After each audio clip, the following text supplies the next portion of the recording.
Hello నమస్తే, నేను journalist YNR. ఆంధ్రప్రదేశ్లో సీనియర్ ఐపీఎస్ అధికారి ఏబి వెంకటేశ్వరరావు పైన అవినీతి నిరోధక చట్టం ప్రకారం కేసు నమోదు చేయండి అంటూ కేంద్ర ప్రభుత్వం ఆదేశాలు ఇచ్చింది. ఏబి వెంకటేశ్వరరావు వైఎస్ఆర్ కాంగ్రెస్ పార్టీ అధికారంలోకి వచ్చిన తర్వాత ఆయన గతంలో పనిచేసిన సందర్భంగా కొన్ని కొనుగోలుకు సంబంధించి ఆయన ఇంటెలిజెన్స్ చీఫ్గా పనిచేసిన సందర్భంగా ఇతర దేశాల నుంచి కొన్ని పరికరాలు కొనుగోలు చేశారు. ఆ పరికరాల కొనుగోలుకు సంబంధించి అవినీతి జరిగింది. సో ఆ పరికరాల కొనుగోలు కాంట్రాక్టుని తన కుమారుడికి ఇప్పించుకున్నారు. తన కుమారుడి ద్వారా ఆ పరికరాలు కొనుగోలు చేసి చాలా పెద్ద ఎత్తున రాష్ట్ర ప్రభుత్వ ఆదాయానికి గండి కొట్టారు అనేది అప్పుడున్న అలిగేషన్ నేపథ్యంపై ఆయన సస్పెండ్ అయ్యారు.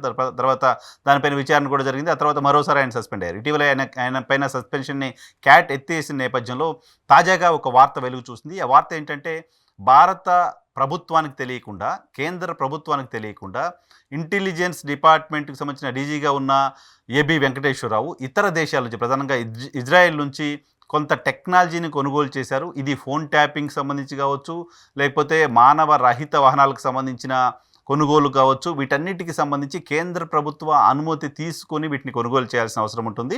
బట్ కేంద్ర ప్రభుత్వ అనుమతి లేకుండా, కేంద్ర హోంశాఖకు తెలియకుండా వీటిని కొనుగోలు చేశారు. దీనిపైన చర్యలు తీసుకోండి అంటూ గతంలోనే రాష్ట్ర ప్రభుత్వం ఏబి వెంకటేశ్వరరావు గారికి సంబంధించిన అవినీతి ఆరోపణలమైన విచారణ చేసిన సందర్భంగా ఒక నివేదికని కేంద్ర హోంశాఖ ఇచ్చింది. సో ప్రస్తుతం కేంద్ర హోంశాఖ రాష్ట్ర ప్రభుత్వం, రాష్ట్ర విచారణ సంస్థలు ఇచ్చిన నివేదికని బేస్ చేసుకొని ఆయనపైన విచారణ చేయొచ్చు, ఆయనపైన విచారణ చేయండి అంటూ రాష్ట్ర ప్రభుత్వానికి లేఖ రాశాయి. సో ఆయన అవినీతి చేశారు అనే దానికి సంబంధించి ప్రాథమిక ఆధారాలను కేంద్ర ప్రభుత్వం నిర్ధారించుకున్నట్లుగా అర్థం చేసుకోవాల్సిన అవసరం ఉంటుంది.